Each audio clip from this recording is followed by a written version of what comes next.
to you this morning. Just really briefly, Kiri and I should have known about each other much earlier than we did.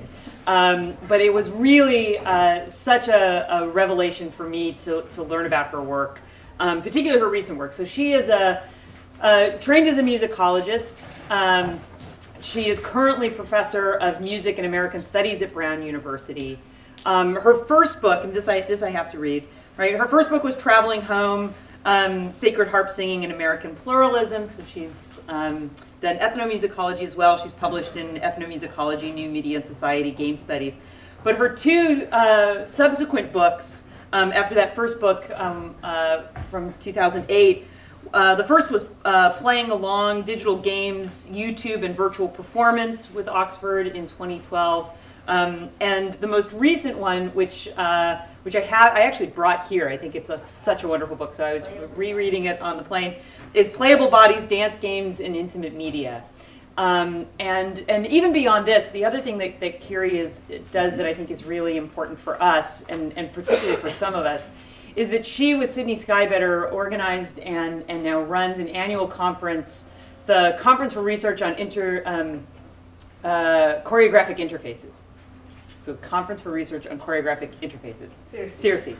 And I had the privilege of attending it last year for the first time. It's an amazing, like, completely differently structured conference that brings in artists and thinkers and scholars from all different areas. And I was thinking actually yesterday, your comment in the seminar, Mike, because there was a wonderful piece on Afrofemme futurism as a virtual reality installation at last year's CIRCE conference that was really quite extraordinary.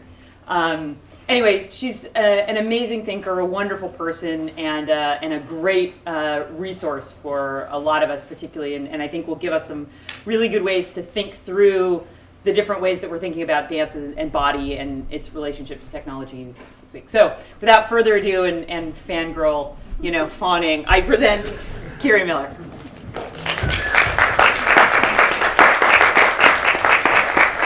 Thank you, Sarah. Thank you, David. Thank you, Jason. Everybody else who I don't know who helped to organize. I know so many things go into making this kind of thing come off, so I really appreciate it. The talk today is drawn from Playable Bodies. Those of you who already know the book, at least you'll get to see a lot of the more interesting media examples. So it's sort of like the live version of that book.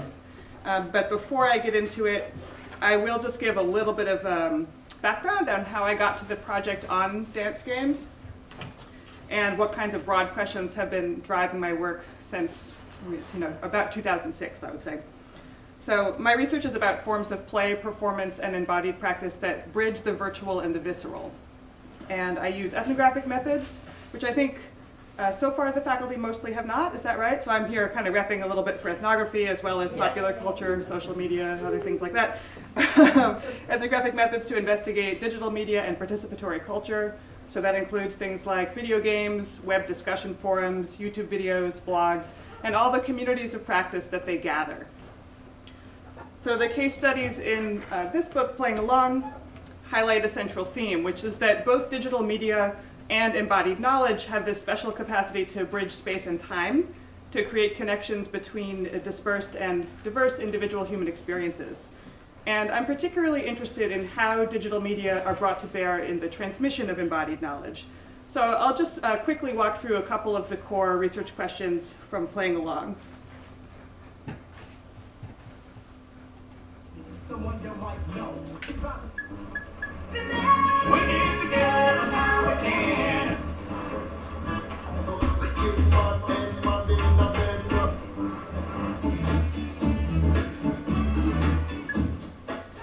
What happens when a Grand Theft Auto player scans the dial on the in-game radio system and adopts the listening persona of a young black gang member in 1992 Los Angeles? What does it mean to imagine listening with that character's ears? How does a Guitar Hero player channel the experience of a live rock performer?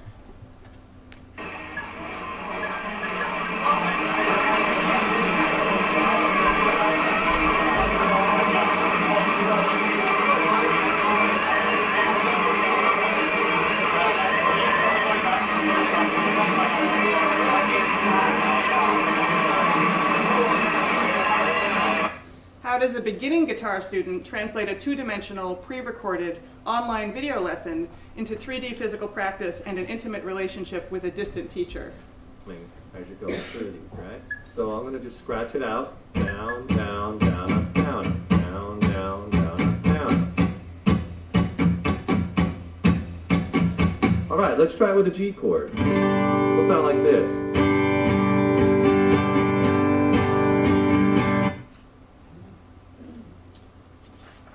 And finally, how do yoga practitioners relearn the possibilities of their own bodies by studying online videos and blogging about their practice? So how can watching a slow-mo video like this help you somehow transfer this capacity into your body? Has anybody here tried the Ashtanga jump through? It's real hard. You think your legs are too long, but somehow it can be done. So they say, wear socks, use the wooden floor, slide through. Anyway, lots of techniques. So these projects led me to do a lot of thinking about the nature of interfaces, and especially how interfaces tend to function like musical instruments, since that was my original training. People build up embodied practices based on the designed and perceived affordances of interfaces, and also on the relational infrastructure that's offered by communities of practice who use those instruments. Paying attention to interfaces means asking what happens at the intersection of virtual and visceral experience, and questioning the distinction between immersive virtual reality inside the screen and actual embodied experience out in your living room or wherever else you might be. These case studies suggest a kind of spectrum of these in-between experiences. In the Grand Theft Auto games, you use a conventional handheld controller that can amplify a single button push into a complex series of actions like throwing a driver out of his car and getting behind the wheel yourself. In the Guitar Hero games, that gap gets narrowed. So the gap between physical input and multimedia output is narrowed, creating a visceral connection between each button push and each note of the guitar solo. And as you do increasingly difficult songs, it's narrower and narrower. So instead of pressing one button and getting a riff, you have to play out the whole riff. Web-based guitar lesson videos ask players to imagine inhabiting the teacher's body in order to master an instrument that's on the player's side of the screen.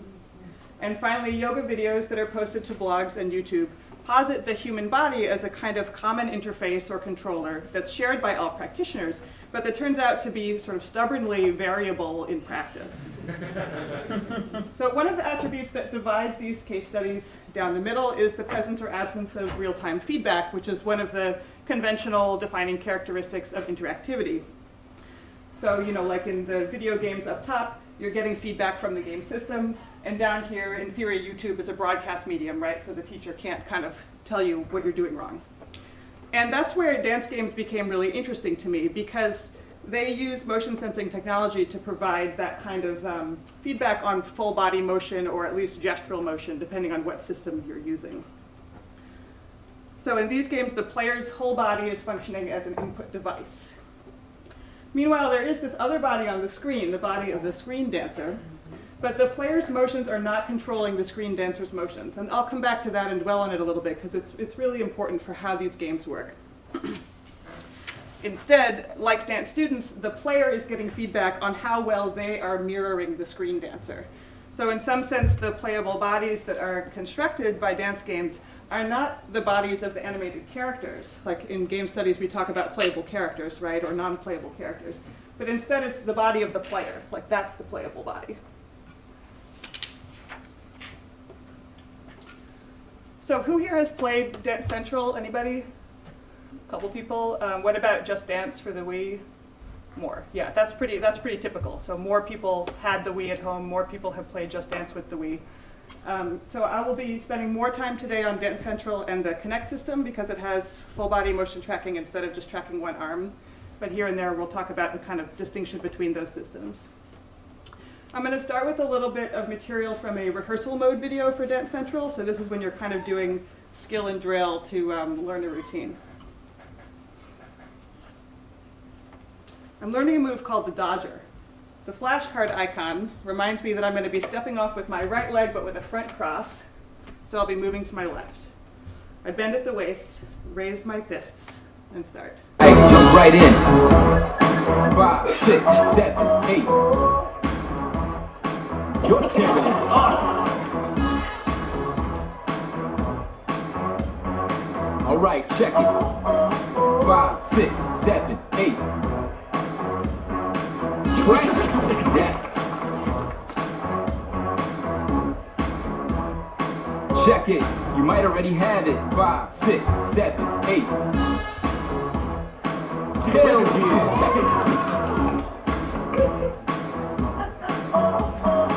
Maybe you already got this. So things are going well until I get to the hit me here. So go for it. 5, 6, 7, 8. All right. So the voice said perfect, but the text underneath only said nice. And I wanted to say flawless. It's actually a different gradation of evaluation. So I have to swipe to retry. Okay, let's give that another try.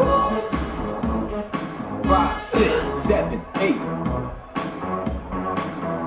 Now I have to get it right 3 times to move 5, on. 6, 7, 8. 5, 6, 7, 8. Great, got it. All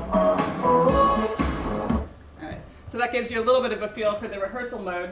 I'm following this screen dancer, and that up there, the player's body is in that inset screen. This is actually not footage of my own performance, but one of the interesting things about this is that I could also rehearse this by watching this on YouTube, right? I just wouldn't be getting the real-time feedback on my own dancing. You could also see one reason this person isn't getting full evaluations is they're not fully in frame. See how their feet are not there? They need to like back up from the sensor a little bit. So this is an important thing to think about, like how these games make you kind of configure yourself, like frame yourself for their gaze, right? Dance Central was designed as one of the launch titles for the Kinect, the motion sensing camera peripheral released by Microsoft in 2010 in an effort to upstage the Nintendo Wii. The advertising slogan for the Kinect, "You are the controller," promised enhanced and seemingly unmediated player agency, the next step in a lineage of interfaces driven by a dream of individual control. The Kinect sensor would sit unobtrusively on top of the TV, ready to facilitate interactive media experiences. It would be integrated into everyday social and domestic spaces, joining the user-facing cameras built into notebook computers and mobile phones, functioning like a mashup of a gaming interface and a domestic surveillance system. Dance Central was meant to demonstrate the affordances of this new device, engaging players in full-body dance routines that showcased the Kinect's ability to track the motion of 20 individual joints on the human body. And in brief, what's happening is the Kinect is using an infrared camera to kind of map you against the background of your room, and then through a great deal of training on various kinds of normative human bodies, it's picking out the joints that can move on a kind of typical normative human body. The game was also positioned to compete directly with Just Dance, a best-selling game series for the Wii. Where the Wii games tracked the motion of a handheld remote, the Kinect could track torso, hip, and shoulder movement, as well as the coordinated motion of different parts of the body. And it's important that these particular kinds of motion are key elements of gendered, sexualized, and racialized dance vocabularies, and they also index constructions of dance as natural, sensual, primitive, and human, as opposed to stiff or mechanized robot dancing. This is from the Harmonix Motion Capture Studio, where they're recording motion capture routines for Dance Central. This is one of the choreographers. And you can see he's wearing like an LED suit. It's a really kind of, at that time, state-of-the-art motion capture studio. And the data that's being pulled off of him is being used to animate the screen dancers in the games, right? What the Kinect can see on you when you're dancing is a much less complex level of data because it's just looking at you in 2D, you're not wearing LED sensors all over you. So one of the real design challenges for the game developers is figuring out how to take the data that the Kinect can provide from your kind of 2D silhouette and then give you a score that matches this much more kind of complex 3D moving data set. Right? The intimate relationship at the core of digital dance gameplay is the relationship between the player and the on-screen dancer, which upends conventional player-avatar relations. In most video games, the avatar serves as the player's representative in the game world, and the player can manipulate the avatar like a puppet using a controller interface. Dance games break this control chain. Players pair themselves with screen dancers who might be expected to function like traditional avatars, but in fact, they're not directing the screen dancer's movements. Instead, they receive feedback on how well they're matching the screen dancer's performance. So even in solo play, there are at least 2 performers in any dance game session, a human player and an animated character, who dance in a face-to-face mirroring relationship. And then people create these side-by-side views, of course, like for YouTube. And there are at least 2 lines of observation in any gameplay session. The dancing player is watching and imitating the dancing character, and the game apparatus is tracking and evaluating the player's moving body, so it's sort of like triangle relationship. The character is designed to be an accomplished and compelling performer and will dance on command. So in this sense, the character is performing for the pleasure of the player. But by modeling the choreography, the character is also dictating the terms of the player's performance for a non-human connoisseur, the motion tracking sensor. So playing by the rules of the game means calibrating one's movements to suit the perceptual constraints of this machinic audience. So this book, Playable Bodies, explores how dance games work as engines of shame, courage, humor, and intimacy as players move across a spectrum of private and public gameplay situations. And I let them use this cover image, which is a picture I took of my TV screen showing me dancing in my living room. It wasn't like my favorite idea to have a picture of me on the cover of the book. But I let them do it because it kind of conveys a lot about how these dance games require you to put your own body on the line, how they take pictures of you in awkward situations. You don't really know where that material might go. And also what kind of ethnographic method is, right? Like, I wasn't necessarily going to put somebody else's vulnerable body on the cover of the book, right? Like, I'm supposed to be doing participant observation, learning by doing things myself, and doing a kind of like risk-taking that I think this cover conveys. It's also good graphic design, so I let them do it.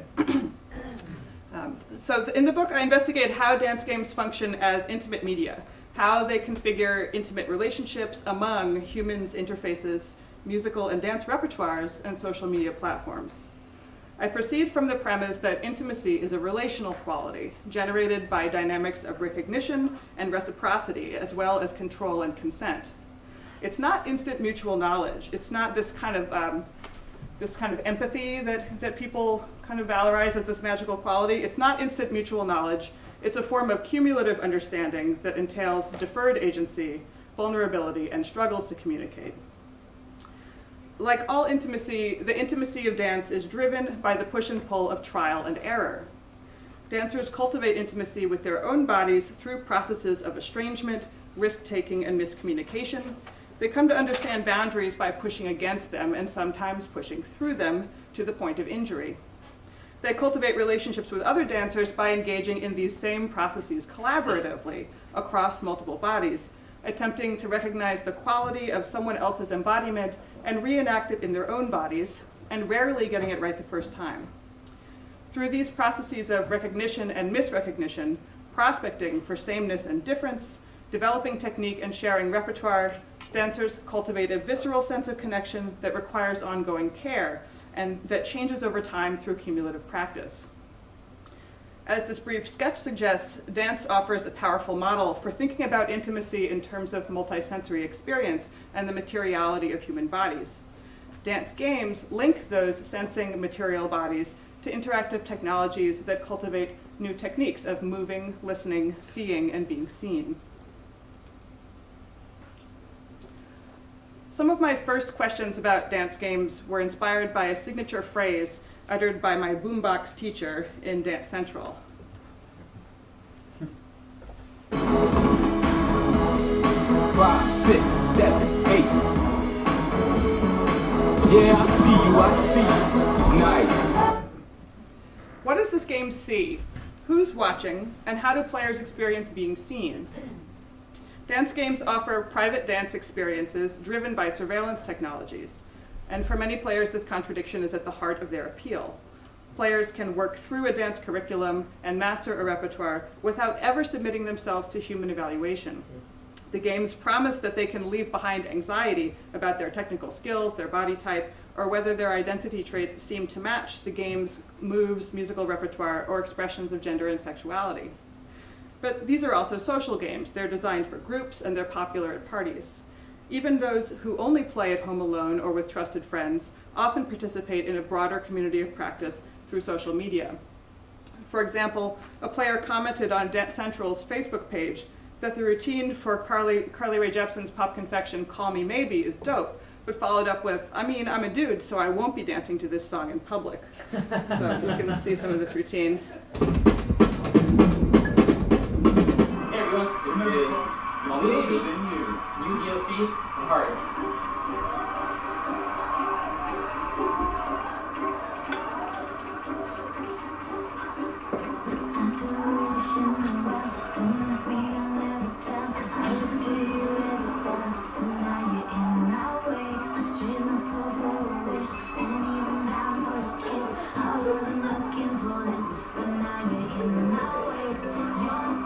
Feel yourself judging him? Yeah?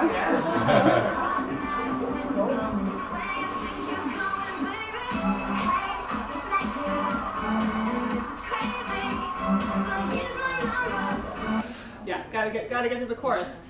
So note that this is DLC. DLC means downloadable content, so you have to pay extra to get this track. This is kind of how these games work economically, but it's also why there's an appeal for people to look up some of these videos on YouTube, right? They want to see the routine before they buy. That's one of the things that's kind of driving all of this. So dance games persuade players to let their bodies be animated by someone else's intentions, promising objective feedback from non-human surveillance technologies. Given that the on-screen character serves as a model, not a mirror or a puppet, and that the gaming challenge involves transferring the screen body's repertoire into one's own body, we might reconsider the implications of the interface in these games. Who is the controller? Is the player's body functioning as an input device, or is it an output device? Meanwhile, motion tracking interfaces also engage in a persuasive performance. They have to convince the player of the accuracy of their own observations. Is that thing working? Can it really tell dancing from flailing? Can it be trusted, and can it be fooled? What if it's fooling the player into making a fool of herself? Players engage with these questions by putting each gaming system through its paces. They check the system's perceptual capacities and evaluative judgments against human standards, beginning with their own.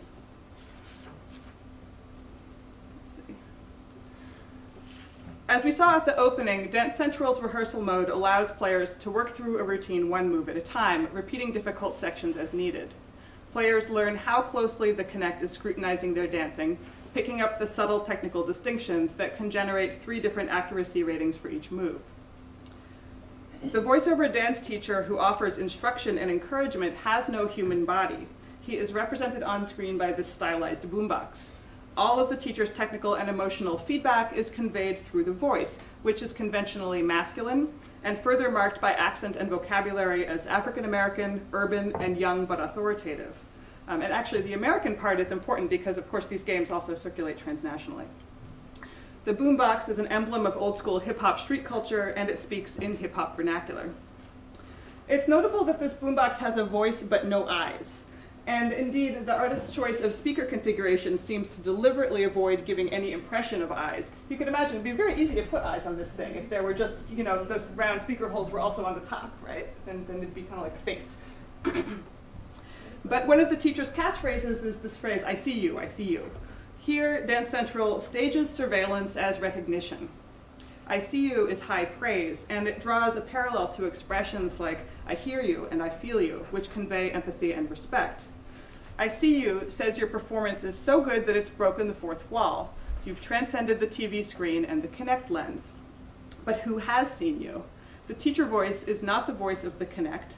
The boombox is someone or something different, your ally and guide, an index of both hip-hop authenticity and technological nostalgia. Meanwhile, one of the great comforts and selling points of Dance Central is that, in fact, no human can see you unless you want them to. In fact, for the most part, you can't even see yourself. In contrast to most studio dance classes, there's no mirror here. The on-screen representation of the player is very limited, like to that small inset silhouette up there. That box displays the silhouette of the moving player during gameplay, confirming that the Connect has locked onto the body and providing guidance for keeping all one's limbs in frame. During rehearsal mode, let me see if I want to show a little clip. Yeah, so let's look at this clip so you can see again, like kind of compare what you can see of the move flashcards that are coming along there and the player's body up there, and here's our friend the boombox. So we're getting to know more about the screen elements. Jump right in, or watch and learn. 5, 6, 7, 8. Land it 3 times now. Again, this person's feet are out of frame. 5, 6, 7, 8. 5, 6, 7, 8. And how are they not noticing that, right? They're not noticing because their eyes are just glued to the screen dancer. They're not looking at their own image in the inset silhouette. 5, 6, 7, 8. Looks good. During the brief freestyle interlude in each song, an abstracted version of this moving silhouette fills the screen, and camera click sound effects signal a series of snapshots. Whoops, yeah, like this one. At these moments, the game takes photo booth style pictures that are presented as souvenirs at the end of each song, a series of entertainingly unflattering freeze frames of players dancing in their living rooms. But this feature can easily be turned off, an option that was introduced in Dance Central 2 in response to player feedback on the first edition. So people both like to turn off the freestyle sections, which you can do, and or turn off the photograph option so you never see images of yourself like this. Fans of both Just Dance and Dance Central have praised the games as empowering, specifically with respect to privacy. These assessments hinge on comparisons not with other game experiences, but with other dance or exercise experiences. In an Amazon.com review, a player who identified herself as a 32-year-old woman who presently weighs 270 pounds explained that the opportunity to learn the dances in private first had helped her get over her self-consciousness about moving her body in public. From a fitness standpoint, she wrote, the game is awesome. The best part is that you can turn the pictures mode off. I'm so grateful that I don't have to be photographed while I'm working out. I've always been that one that won't work out around anyone because I feel fat, slow, and incapable. But I play this game so often that I now host Dance Central parties and join in with my friends. The bottom line, don't be intimidated by this game. Close the window blinds, turn off the photograph option, crank up the volume, and rock it out. And this, by the way, was the most popular Amazon review. It had like hundreds and hundreds of upvotes. So it was the first review that people would see when they were looking to buy the game. This review implicitly splits the Kinect's gazing powers in two. The souvenir photograph option makes this woman feel like she's being watched, but the skeletal tracking system apparently does not. It doesn't know or care that she's a 32-year-old woman who feels overweight, and it can't tell how heavily she's breathing, how much she's sweating, or what she's wearing. Her body could be any body equipped with the requisite 20 trackable points, which, let's be clear, that is not actually all bodies. When she plays Dance Central, her body feels normal and anonymous. Meanwhile, another teacher catchphrase offers a different kind of reassurance, this one. Every so often, when you're struggling to get full credit for a move, the boombox consoles you by exclaiming, "This game is lying." It's a reminder that the seemingly impartial tracking technology is both imperfect and inhuman. Rushed to market when it was barely out of beta, the Kinect might accurately assess whether your elbow is out of alignment, but it definitely can't know whether you're really a great dancer. To answer this question, players go looking for human feedback, and they develop networks of friends and fans. This is one of the most popular and influential YouTube performers.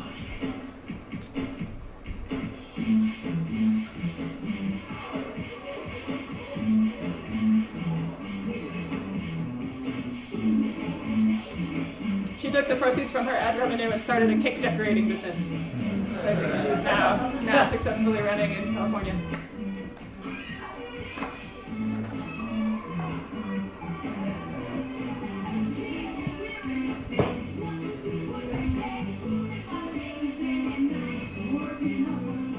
Okay, sorry, hard for me to stop Mighty Me Creative, but okay.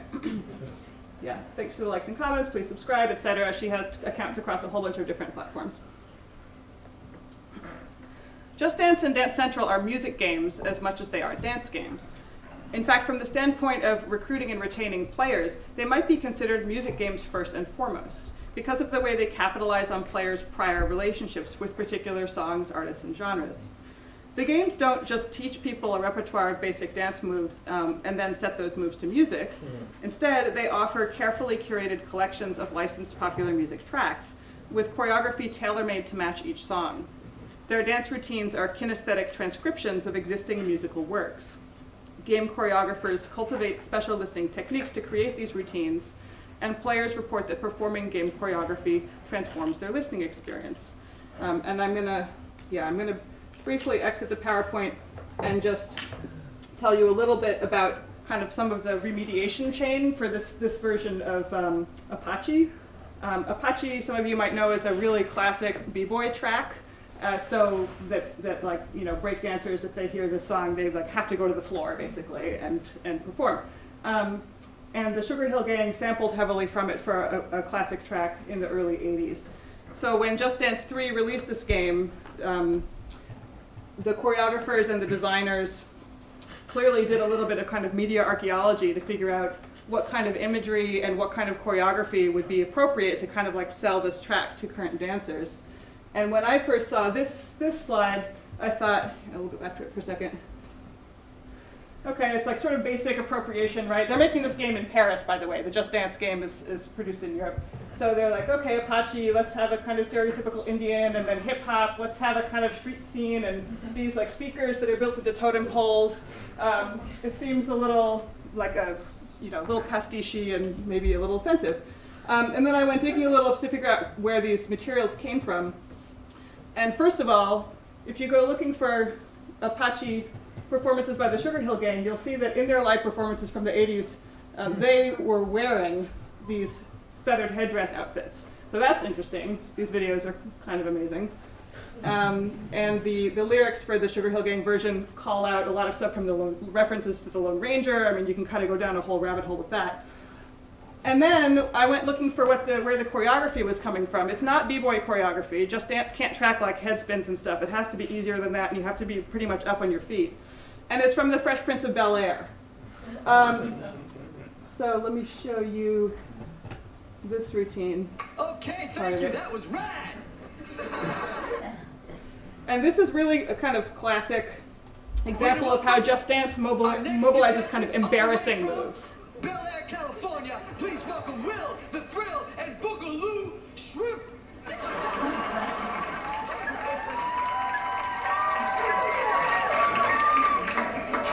Some of you may have this routine deep in your embodied knowledge background, right?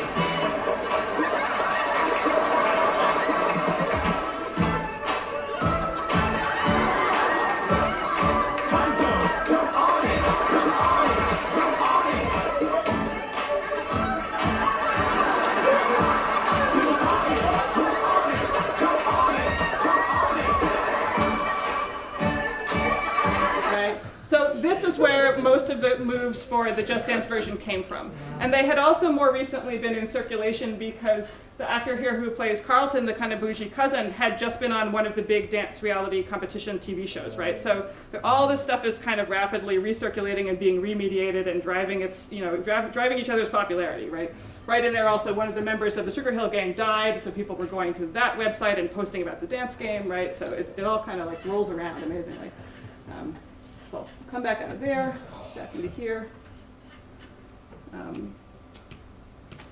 Yeah, this move is the Carlton, right? This move, this like super awkward arm swing. So, Just Dance and Dance Central each offer a repertoire of tightly integrated musical and choreographic works, and a teaching and learning model that relies on synchronous kinesthetic imitation, which is a fancy way of saying dancing along, right? And anticipatory reading or listening, so looking ahead at the flashcards as you're dancing along. It's kind of complicated. The two game franchises share a core design imperative, which is that players should be able to select a song and start dancing immediately. Otherwise, it'd be boring and feel like work. So this allows for brief sessions of casual, accessible social gameplay, as well as longer sets. This requirement poses significant challenges for integrating dance pedagogy into gameplay because you have to learn the choreography at full speed and tackle a whole song's worth of choreography at once, unless you want to do that kind of tedious skill and drill rehearsal mode. Players have to dance in time to the music, since the game's scoring systems rely on tracking their changing physical positions against the timeline. If they're perpetually behind the beat, they won't receive full credit for their moves, and you kind of can't tell if it's because you're behind the beat or if you're doing the moves wrong. They might also experience visceral discomfort from the out-of-sync clash of kinesthetic, visual, and auditory elements, coupled with anxiety about their dance competence and whether or not they have rhythm. The basic structure of dance games seems to imply that choreography should just stream into players' bodies in the same way that music and video stream into their auditory and visual systems. You can listen to a new song or watch an unfamiliar video in real time, and your powers of perception will keep up. And if they don't, that's considered like a mark of disability, right? Repeated listening or viewing will feel different, but the first time doesn't feel like a failure. It's the streaming technology that's more likely to fail, to stutter or freeze due to bandwidth limitations or other technical glitches. Human auditory and visual systems are supposed to be lag-free. But playing dance games potentially entails severe kinesthetic lag. There's no sensory or motor channel that allows for seamless perception and physical enactment of an incoming stream of kinesthetic data in real time, but somehow this is what players are supposed to be doing. Just Dance and Dance Central put forth different solutions to these problems, but they manifest some shared pedagogical strategies. First, give the players patterns to follow. Teach them how to anticipate some of the upcoming moves, and offer them occasional respite from the task of anticipation, creating cycles of suspense and release. Tie these patterns to musical structure. Make repeating phrases, verses, and choruses work for you so that choreographic repetition paints a faithful portrait of a popular song rather than feeling like a tedious technical drill. Incorporate some form of progression across your playlist, gradually adding new and more difficult moves. Find ways to motivate players to perform individual songs repeatedly. Augment the model dancing body that moves in time with the music with some kind of a graphic notation system that telegraphs upcoming material. And finally, perhaps counterintuitively, limit the feedback that you provide to players. Beginners will not dance well, so don't let them know how badly they're doing. Many of the basic design features of dance games are familiar to the millions of people who played the Guitar Hero and Rock Band games. All these games are built around a graded repertoire of popular music tracks. They employ distinctive on-screen notation systems to guide players through songs as they unfold, and they cultivate new embodied knowledge at the intersection of virtual and visceral experience. Dance games differ from their rock game predecessors in that gameplay does not affect musical playback. So in Guitar Hero, your solo will dissolve into twangs and clanks if you play badly and miss a lot of notes. But in dance games, the screen dancer is going to keep on doing the routine right no matter what you do, and the song will keep playing just like it would at a club. So it seems that dance games don't revolve around interactive audio, at least not the way it's traditionally been conceived. Player inputs don't change musical outputs. And given these facts, some gamers and critics have questions whether the games are truly interactive in any way. But this player input system output model tends to obscure other possible forms of interactivity, particularly those that rely on the modularity of the senses. Digital gaming is always multisensory. It's a truism of game design that compelling games integrate audio, visual, and kinesthetic elements in the service of immersive experience. Game sound design that adheres to the player input system output model often incorporates both dynamic musical soundtracks and sound effects that respond to player actions, blurring the line between diegetic and non-diegetic sound. Dance games present a different approach. They transform sonic material into visual and kinesthetic material, using processes that require the participation of dancing bodies at multiple stages of game production as well as during gameplay. In game development studios and in home gameplay, dancers become a part of a chain of transduction technologies, turning sound into something accessible to other senses. Consider the series of sensorial and technological transformations that are involved in producing and playing Dance Central. Game developers select songs based on their perceived musical, choreographic, affective, and commercial affordances. Choreographers draw on their own gestural repertoires and research to translate these songs into dance routines, a process that includes inventing a name and graphic icon for each move. This is one of the Dance Central choreographers. Human dancers, who are usually also the same choreographers, perform the routines in a motion capture studio, and the resulting data archives of moving human bodies are virtually reincarnated as the game code that animates digital screen dancers. The Xbox converts all that code back into sound and graphics, reuniting music and choreography. Players then process this data through their own techniques of listening, looking, and moving, and the Kinect transforms their performances into another data set, grist for the game's scoring mechanisms, which generate audio and visual feedback that may reorient players' listening and dancing experiences. Some players extend this chain even further by recording their performances and posting videos online, as well as engaging in vigorous debates about the choreography for each song and how well it suits the music. In 2012, I interviewed Matt Bach, the franchise project director and lead designer, about the music and dance relationship in Dance Central. And here's how he explained the choreographic process. Choreographers distill complex music down to the things that speak most to them rhythmically. And if you take a look at the choreography in downs, or choreography in like a G6, there are these times when there are these moves that are very, very linked to a particular sonic element.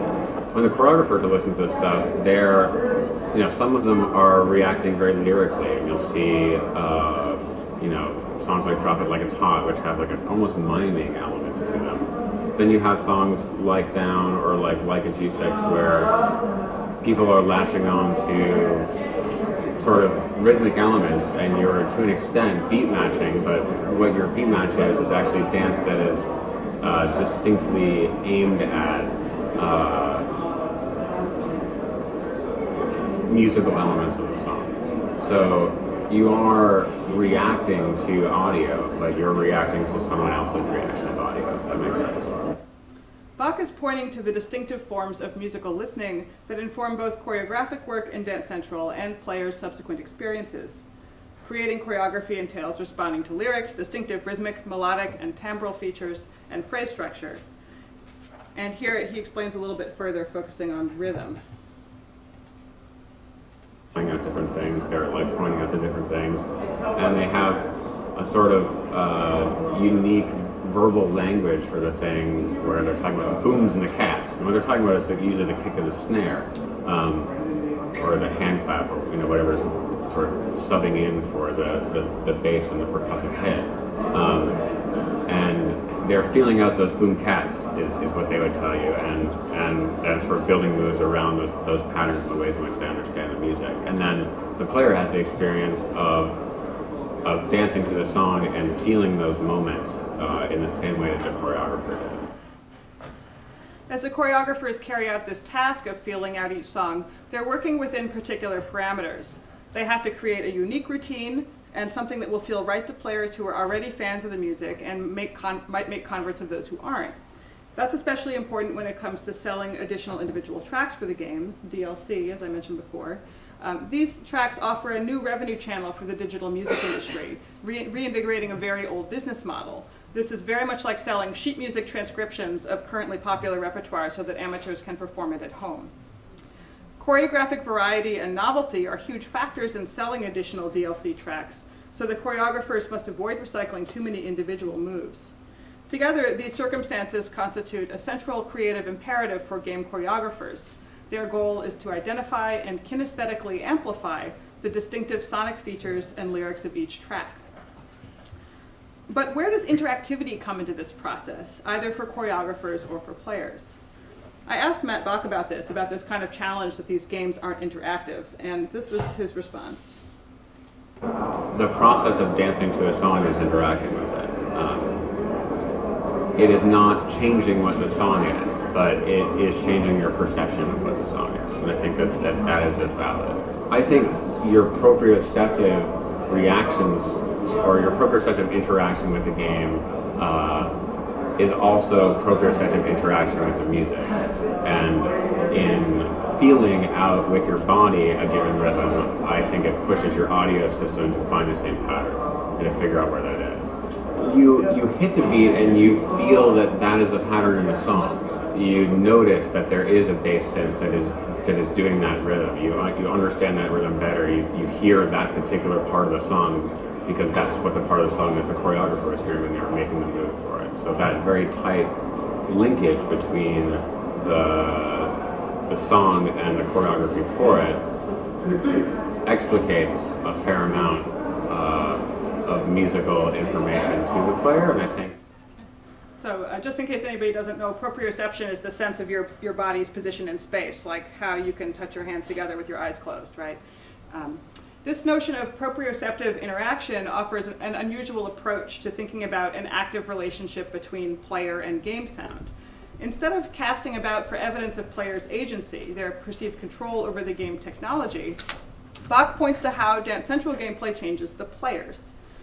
Here we might say that dance games really are musical instrument games. The instrument in question is the human body, and the games use guided listening exercises to teach people how to play music through their own bodies. Players' bodies are not generating musical sound that comes through the speakers, but they are making music. They're creating distinctive forms of musical experience for themselves and others by kinesthetically amplifying particular sonic structures. Performing these kinesthetic transcriptions is a way of organizing one's perception of sound by aligning multiple sensory channels. As a commercial product, the Dance Central franchise has a symbiotic relationship with the songs and artists featured on its playlists. When a new DLC release gets announced on the online forum, players immediately start considering the song's choreographic affordances, like what's the dance going to look like? When the preview is released, they discuss how the choreographer's choices line up with their expectations, and once they've actually bought and played through the track, they offer detailed evaluative reviews of the whole routine. So here's an announcement for a DLC release from 2012 of a big hit song, and a preview video got posted to the online forums with a request for feedback. Rated T for teen.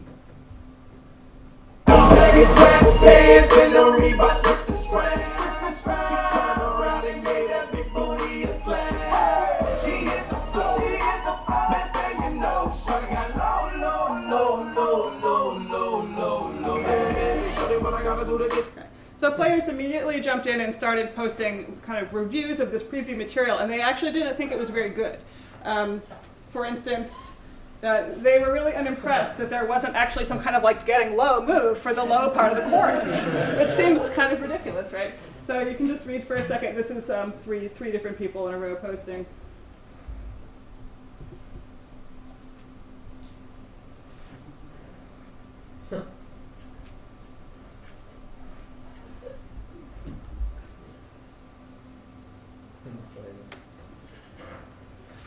So notice how this probably makes no sense to you unless you've played these games, right?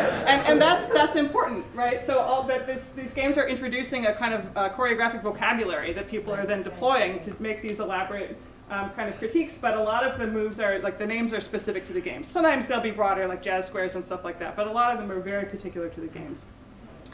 This critical analysis complements and informs players' visceral experiences in the moment of gameplay.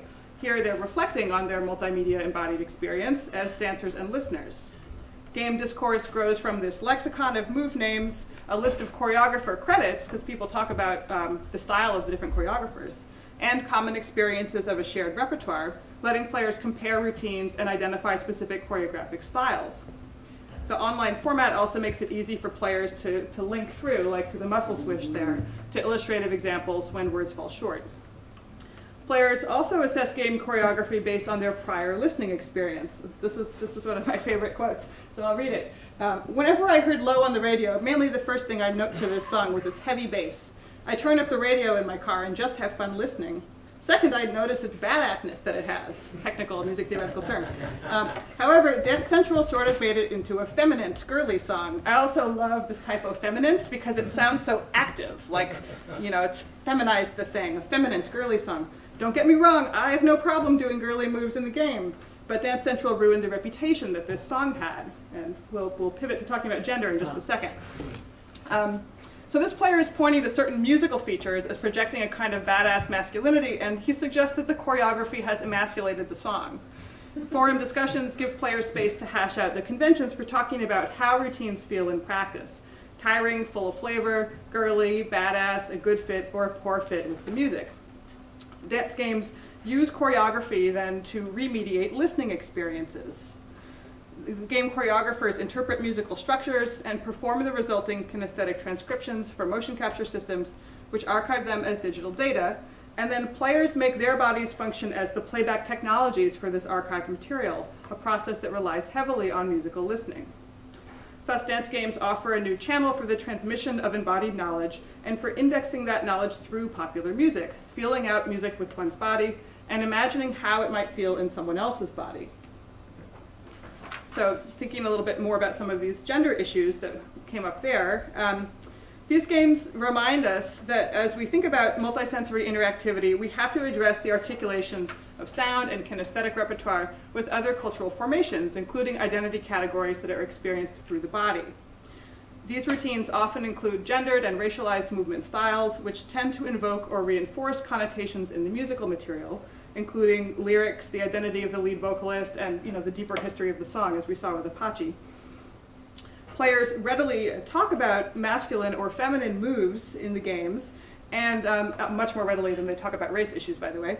And they talk about how they present a gender problem for some players. So here's an example, some of you saw this as you were coming in, of a routine that's cited as kind of creating these gender problems for players.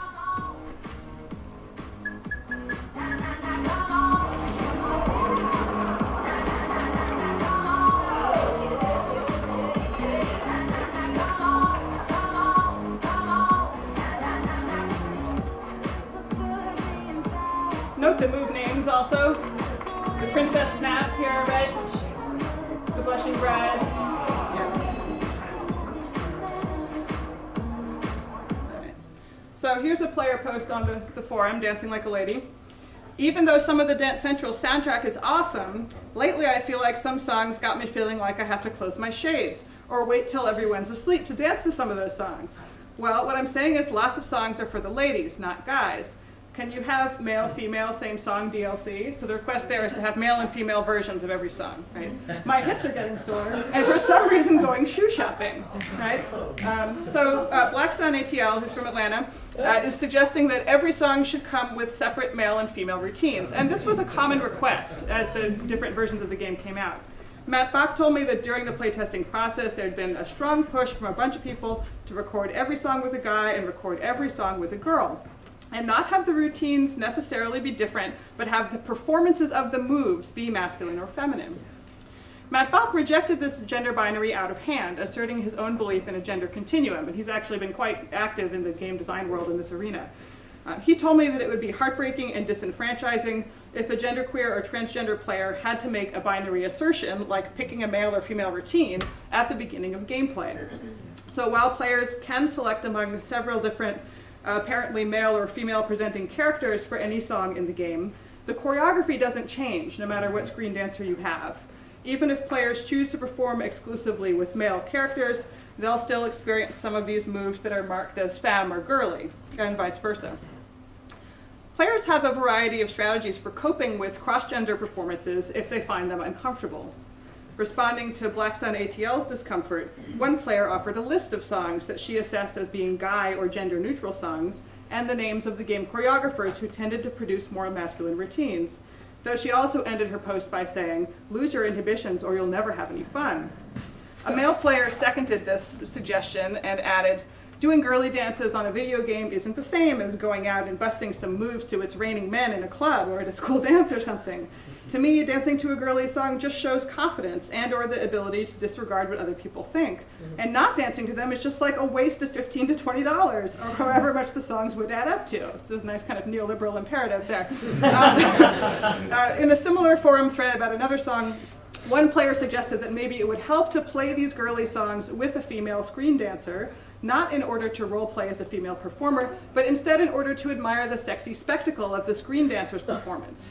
So in other words, indulging in the pleasures of heterosexual voyeurism might offer an antidote to the girliness of the choreography, even as the player himself is like performing that choreography. Along the same line, one female player posts gameplay videos that show not her own dancing, but only the performances of her male character. And the comment threads here are full of, well, kind of hot language, so I'll let you read it yourself. Angel is the name of this character.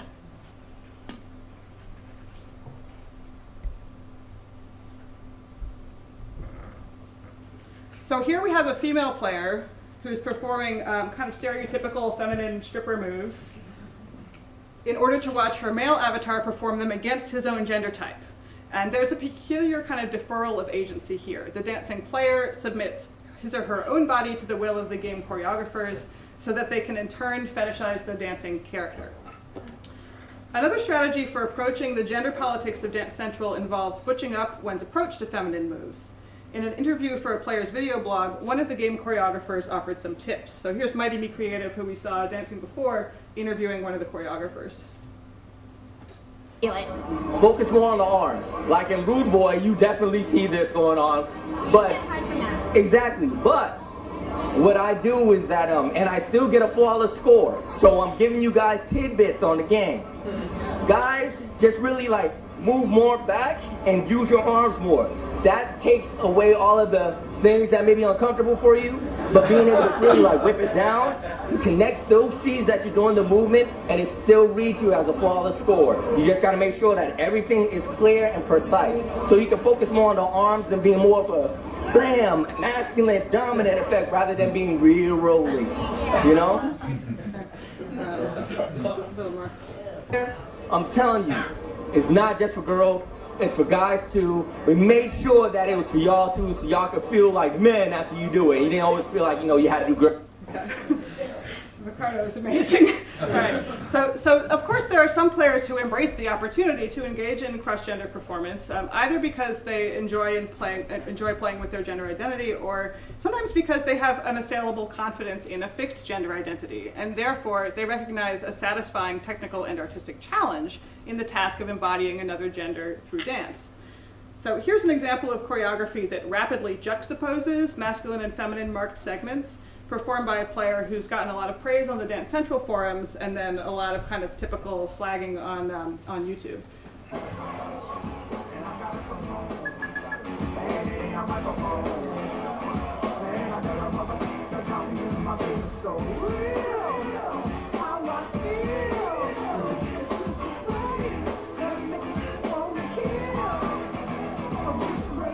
This is the rival walk.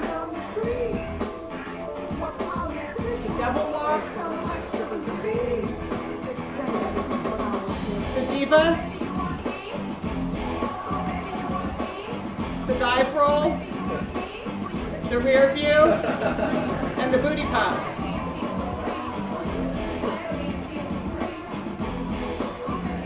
So I interviewed this performer, and he told me that on YouTube he'd received some comments referring to his moves being too feminine, or the choreo was too feminine for a straight guy to perform, but I don't mind them at all. I considered them as compliments. Comments along those lines confirms that I performed the moves correctly. Meanwhile, information in his YouTube profile and comment threads shores up his heterosexuality and masculine normativity. Viewers learn that he has a wife and a small child, and that he serves in the Navy. Let's see, we'll come back to that. In an interview, another player told me that in the case of lap dance, which is a downloadable content track, he thought that the Dance Central choreographers had included both male and female moves as a sly joke on players. He said, "It's funny just how quickly the mood changes from really rough guy moves to really girly moves. I thought they were kind of drag-esque almost. It was a little too exaggerated. When I was first trying out the song, I was like, what is this? And I just started laughing because I found it really funny how they snuck that in there. You already bought the track, so what are you going to do?" Like many experienced players, Riff Raff positions himself as a hospitable host. He's the guy who was dancing to Call Me Maybe, by the way.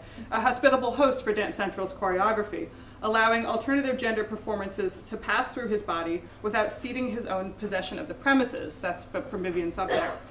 He interprets lap dance as a deliberate rejoinder to players who believe in fixed gender identities. In the course of performing this song, their own bodies will betray them, revealing flexible capacities that testify to the radical contingency of gender performance. But Dance Central also leaves room for players to reinforce established norms through ironic engagement with deviance. Matt Bach expressed pride in the possibility that, quote, people who may not feel very comfortable in their current gender or are discovering exactly where they fit on a gender continuum might find a greater range of expressive possibilities in Dance Central. But he also acknowledged, quote, there are plenty of times when you have people who are cisgender male, like alpha kind of dudes, and you get them up and they're playing some type of feminine song and they're totally into it, but it's funny to them and it's funny to everyone else around them. These players are engaging in generic, stylized gender performances that may pose little risk or challenge to their own identities. And accommodating these performances is also part of Bach's ethos of inclusive game design, which dictates that designers should reveal to the player what the type of experience could be, and then allow the player to make their own choice. It also resonates with the choreographic orientation that situates corporeal drag as just another dance technique to be practiced and ultimately mastered in the course of one's training. Dance Central Marcos Aguirre told me, you can always make something feminine or make something masculine, or make it look like another gender or make it no gender. So this is Marcos, and this is one of his performing alter egos. It's just all about learning and experience something new, learning what your body can do. This approach does not necessarily undo gender binaries, of course, but it does denaturalize them. In Aguirre's account, masculine and feminine kinesthetic styles are real, but their material reality derives from artificial codes that can be taught and learned. Here, the technical challenge of dance training converges with the game challenges that motivate players. Finding ways to perform a feminine move in a masculine manner is like finding ways of squeezing out extra points from a scoring algorithm, a matter of discovering exploits in the system.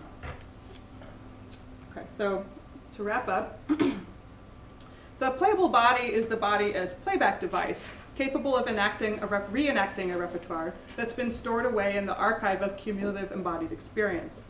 It's the body as game, a site for play within the constraints of structuring rules and motivating challenges that might be both arbitrary and highly compelling. It's the body as an instrument with affordances that are negotiated through material engagement and practice technique. And it's the body as puppet, an object susceptible to manipulation by numerous agents, forever raising questions about hierarchies of control and ownership. Dance games ask players to render their bodies playable, but they also offer reassuring evidence of their own limitations as control technologies. The choreography does not simply stream through players' bodies like the code that animates digital screen dancers. The games instead highlight the quirks, glitches, and idiosyncratic capacities of playable bodies. Learning a new routine requires not just the player's consent, but active collaboration and repeated practice.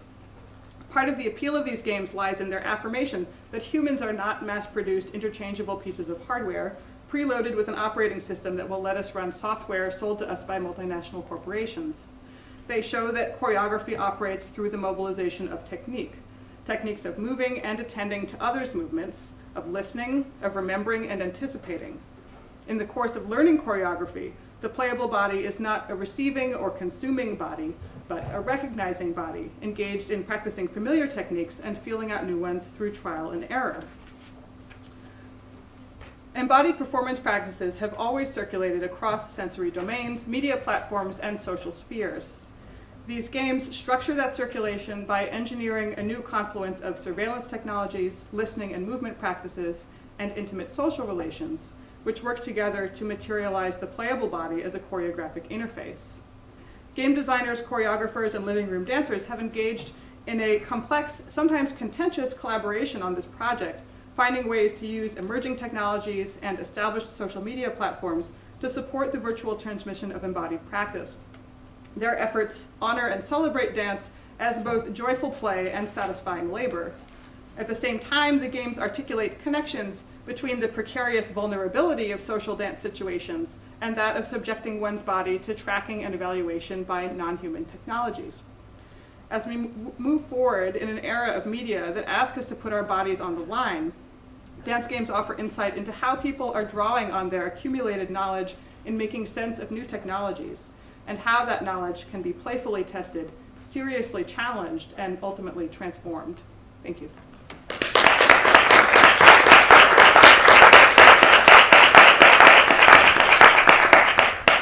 Wonderful. Thank you so much. Thank you. So we have some time for questions now, and then, of course, after we'll take a break and have the seminar to explore things in more depth. Yeah, Mark. I'm really, great talk. I'm really curious specifically about the naming and the sort of digitalization of the actual tiny chunks of movement. Mm-hmm. I just am curious if you've seen parallels in other. I mean, where else is that happening? Is that, in your opinion, do you feel like that's taking something away from the choreography because it compartmentalizes it, or I don't know. I'm just curious about specifically that topic, and if you have any thoughts or focuses about that. Yeah, I talked with the Dance Central game choreographers about that quite a bit. The two who I was able to secure long interviews with, and it's a very modular choreographic style that they have to work with, right? And part of this is because of the the production processes for the games, it's like very lengthy and expensive to produce one of these routines and to do the motion capture for like little chunks of 3 or 4 moves in a row for the rehearsal mode, etc. And to make that at all kind of economically viable, they have to kind of produce routines in this sort of modular style. But the choreographers that they hired were also people who were all experienced teaching kind of like studio dance classes down at the YMCA, right? Like that type of class where there's already a lot of sort of aerobic style, like recombination of small sets of moves. So what they were trying to do was sort of draw on that experience and that teaching mode, and then also incorporate in as more kind of distinctive looking moves and moves that worked well with the kinds of motions that the Connect could see where they could, as well as signs of their own choreographic styles. And also, they really wanted to kind of push the boundaries of what the Connect could do. For them, that was the marker of their agency in the games. So they would say, I know the Connect can't see it if I go down and touch the ground. I'm going to do it anyway, and we'll find a way for the scoring mechanism to work with something that like my hand is doing up here or whatever. So, I mean, a lot of this really was the idiosyncrasies of that particular set of choreographers' own experiences, I would say. And this is the only game I know of where the moves do have those names in that really specific way, which probably started out as something that was convenient on the back end for keeping track of a lexicon. In the Just Dance game, there are little icons, but there are not move names that the player can see. They don't seem to be kind of set up like a lexicon in the same way.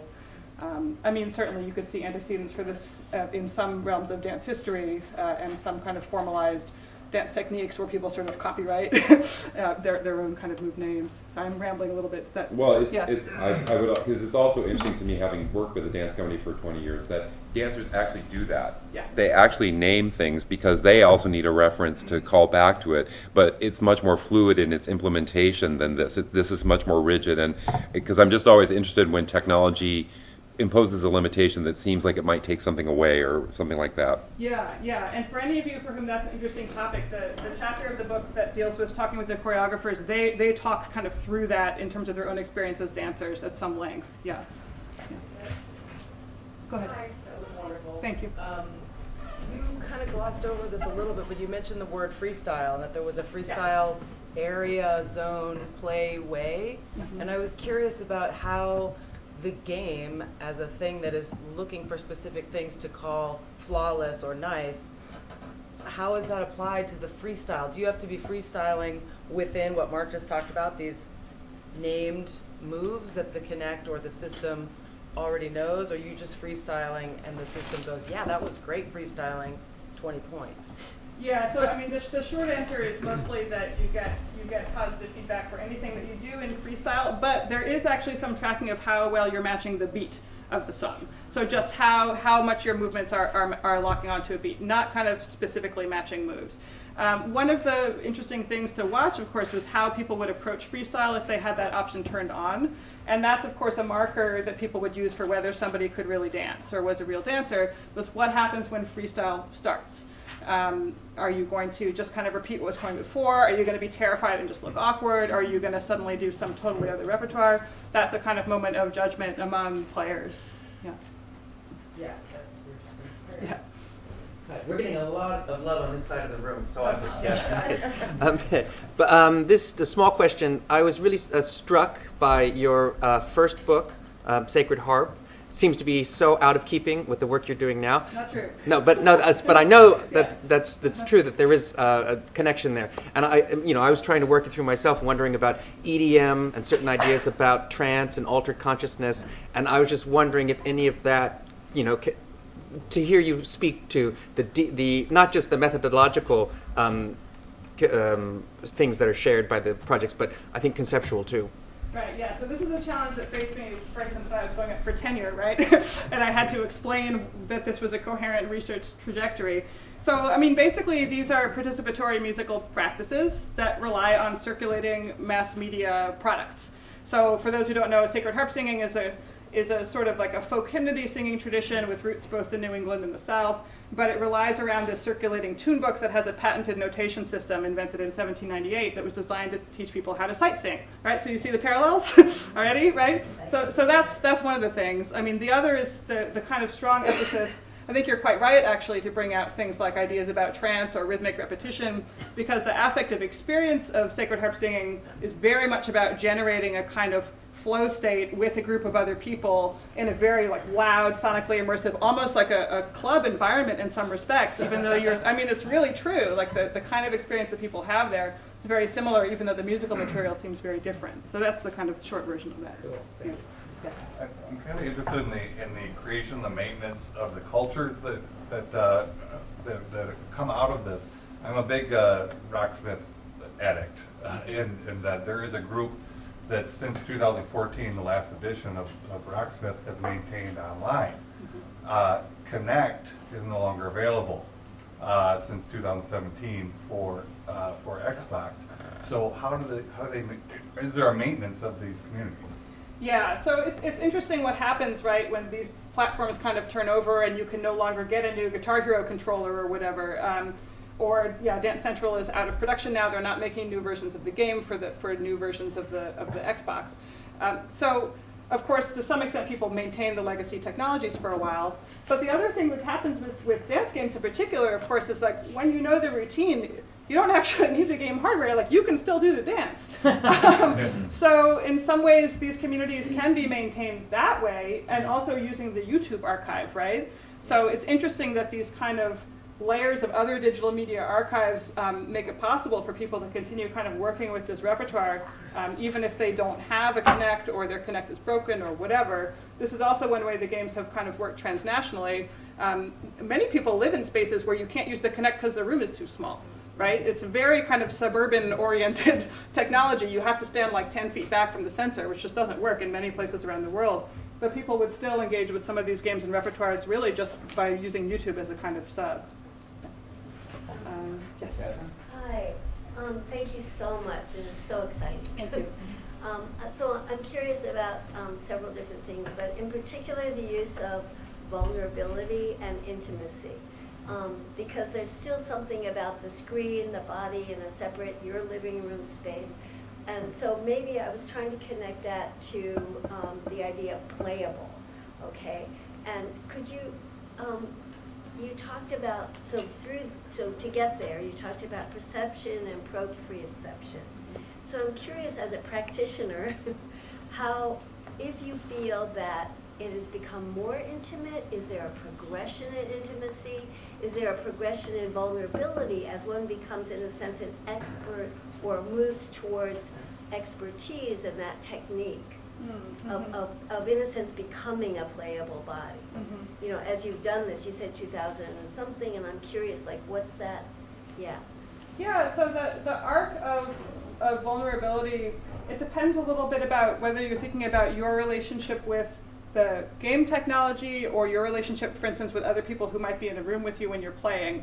And in this talk in particular, I was a little bit more focused on the kind of one person in the living room, right? But they are really designed to be social games, and Just Dance especially, which is the version for the Wii, was designed to really trade on kind of humor, on being embarrassed in front of other people, like the Carlton dance, the Apache moves, and that creating that kind of vulnerability. It's like the vulnerability of karaoke or something like that, right? In some sense, in those settings, the worse a dancer you are, the better a dancer you are, because it's about the kind of pride of being kind of brave enough to look like that in front of other people. So that forms a kind of vulnerability and social intimacy among the people who are in the room, right? Then if you choose to put that material online, right, that's a whole other situation where you're engaging with viewers who you're not directly interacting with.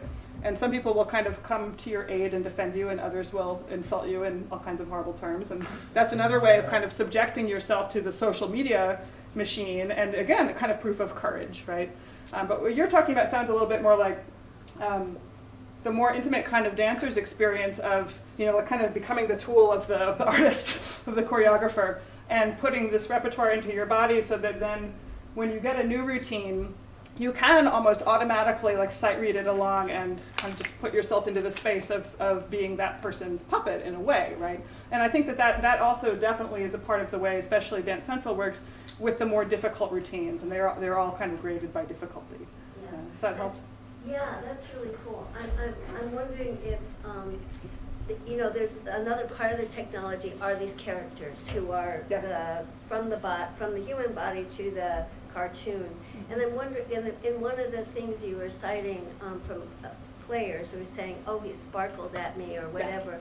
So I'm really curious about that relationship to, you might call it a puppet, you know, and I work in Japanese stuff, so I work with the Vocaloid, and so I'm curious about that very intimate relationship with the virtual entity. Yeah, that's more of the classic, it's almost like in that fan fiction mode, right, where you start to generate narratives around fictional characters and create kind of relationships among them. And certainly on the player forums, people would do that. Like they would build up stories about some of these characters. But there's a fairly thin amount of kind of narrative available about the characters. You can kind of go by the signs of their bodies and what they're wearing and everything and build a lot out from that, sort of like playing with action figures. But they don't have kind of longer storylines, I guess, that would tend to cultivate deeper relationships of that kind. Thank you. Yeah. So I'm rolling through a lot of different ideas, so I apologize if this is a little fragmented. Same for the talk. But I'm kind of curious because in the games that I've studied, which have largely been PC games and largely role-playing based, they're hypermasculine white spaces, right? Yeah. And I can't help but noticing that the avatars within the games that you've shown us and also the people whose social media videos you're showing us are largely othered bodies, right? So I'm curious because we saw a little bit of this sort of hypermasculine clap back at the feminine moves within the game, but I'm wondering if you're seeing sort of in this type of game, which is largely performative, how do we see a bridging of this sort of racial divide in video games, or do we, or I mean, what have you seen in your observations? Yeah, I mean that's a huge question, and it is a big thread in the book too, because I mean, on the one hand, the games are clearly involved in the very old age project of like appropriating black and queer social dance and music repertoires and circulating them around the world for profit, right? Like that's a lot of what's happening here. At the same time, they are among a very small handful of mainstream commercially successful games that feature a preponderance of characters of color that show female characters who are, for instance, in like a big sister, little sister relationship, like family relationships among women, can you imagine? And that basically are definitely kind of calling out to more diverse player set and showing kind of more respect to those histories. So, I mean, it can really go both ways, right? It depends what people are doing with the material, and there are certainly very kind of like blackface style engagements with this material at times. This is something that it's hard to get people to talk about. Like I said, players much more readily talk about gender issues than race issues in the games. So I had to kind of delve into things like, you know, hundreds and hundreds of Amazon reviews for sort of coded words around racial repertoires, like these moves are too ghetto, or almost the only time I would see reviewers refer to their own race was when they were referring to their whiteness, right? So when they were saying like, I'm an old white guy who shouldn't be able to do these moves, or like, I'm just gonna be an awkward white person doing this stuff. So clearly they felt they were supplying a kind of like awkward white counterpoint to a kind of cool black performance mode in the games. And that was pretty much the only way that I could dig out racialized discourse besides just, you know, typical kind of flat out offensive YouTube comments, which you find on like any video with a person of color in it, basically. But just like rest assured that it is a really long thread in the book, and for Matt Bach it was also an important thing too, right? That he's, especially in the kind of Gamergate context, he talked a lot about the importance of getting some of these kinds of bodies and voices into games, also in the kind of like in the production chain, right, and in the development zone. The choreographers are almost all people of color and a lot of queer people too. So that was another kind of big piece of what they felt they were representing and what their agency was in participating in the game production. Go ahead. Thank you very much. This is delightful. On a similar note, I had a question about the performance of class, and you sort of touched on this with the comment about the suburban necessity almost with this game. One of the videos that you shared with us, I watched it maybe 5 times, of, I'm gonna mess up her handle, Creative. Mighty Be Creative? Thank you. The Honda Replay, that one? Yes, the Rihanna one. I watched it a number of times to watch the dog, in the background take that luxurious stretch and then fall off the dog pillow. And I was noticing it in these other examples too, the sort of the markers of class in this. And snowboard in the back corner? Yes. And then the basement of the basement-looking space of the person in the Navy. And I know that games are in development for years, and maybe this is coincidental and technologically determined, but it's interesting to me that the phenomena of games like this and Rock Band and Guitar Hero sort of rose and fell with the global depression. And I was just wondering if you had thoughts about that sort of alignment. Yeah, I mean, it's certainly not a coincidence what you say in terms of the kind of disposable income that you need to bring some of this technology into your large enough living room to hold the technology, right? So I think it's definitely true that one of the reasons some of the games that relied on those peripherals crashed out a little bit was with the economic recession. Because these games require a bit more investment than a lot of other games do, because of the extra like equipment that you have to buy, and because they're not as kind of piratable for various reasons too. At the same time, because there's this sort of like parallel stream of a lot of the repertoire circulating on things like YouTube that you can access across a wide range of other kinds of platforms, in some ways they're more accessible than, for instance, a long-form immersive role-playing PC game where you need a machine that has like that's really fast. You have to be able to sit at your machine and play for like 12 hours to establish a relationship with your guild or whatever. So all of those elements of class privilege kind of run differently in that power gaming world.